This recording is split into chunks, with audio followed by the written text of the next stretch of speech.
I think that's right. And you can see that where this leads to, it's logical that you would end up with a Ward Churchill or Elizabeth Warren that by needs would fabricate a victimized identity. She was the first, quote unquote, a Native American professor of law at Harvard on that basis alone. And then on the other realm, when you start to replace class interest or economic status with race, then the left really hit on something. I think it was really Barack Obama in between 2009 and 2016.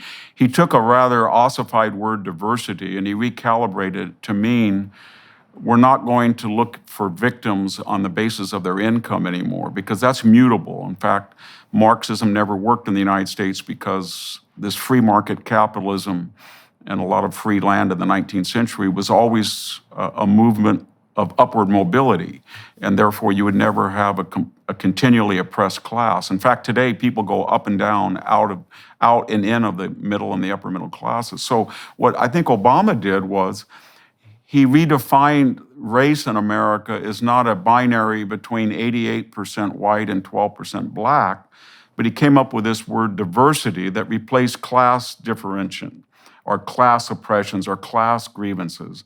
And he said, it's 30% of the population we're going to call them non-white and therefore they're diverse.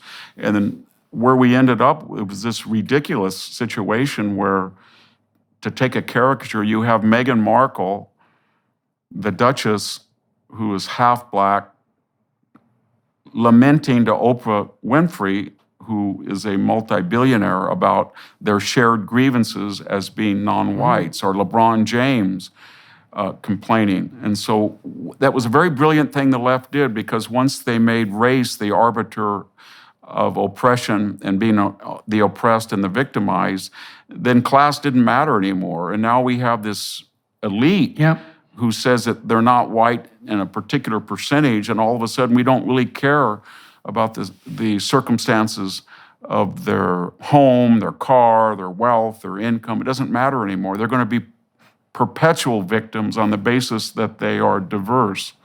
And the left really massaged that in such a way that I don't think anybody quite knew what was going on until they sprung it on us. Well, there's a real attraction to a kind of deep narcissism there. And I think I first encountered that probably at Ivy League schools in the US. So I'm a Canadian and not that familiar with the more differentiated class structure in the US. And so when I went down to teach at Harvard, it was an anthropological adventure for me, as well as let's call it a research-oriented adventure and an intellectual adventure.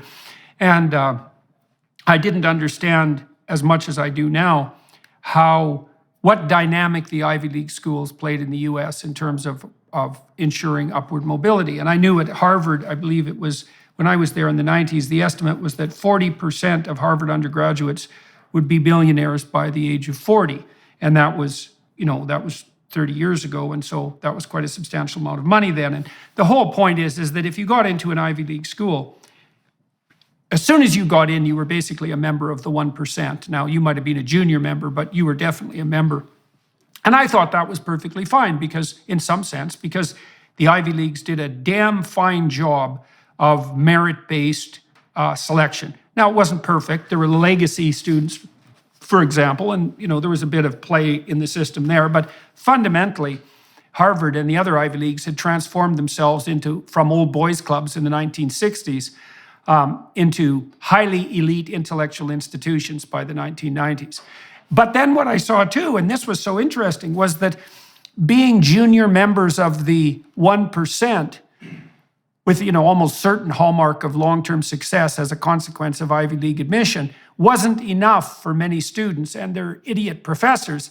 They had to have the label of oppressed working for them too. So you had this strange spectacle, as far as I was concerned, of these unbelievably fortunate Ivy League students who were offered an opportunity that, is really unparalleled in human history, not only benefiting as a consequence of being the beneficiaries of this amazing system, but simultaneously claiming the status of the poor and oppressed, and claiming at the same time to be avatars and representatives of that oppressed group. And I thought, Jesus, you guys, like being rich and powerful in junior form isn't enough for you. You have to have all the virtues of the rich and all the privileges and opportunities, and you have to have all the virtues of the poor and oppressed at the same time. It's like that just seems to me to be a bit much. And you see that reflected in the people that you're describing, who have this unbelievable wealth and opportunity, and who yet put themselves forward as,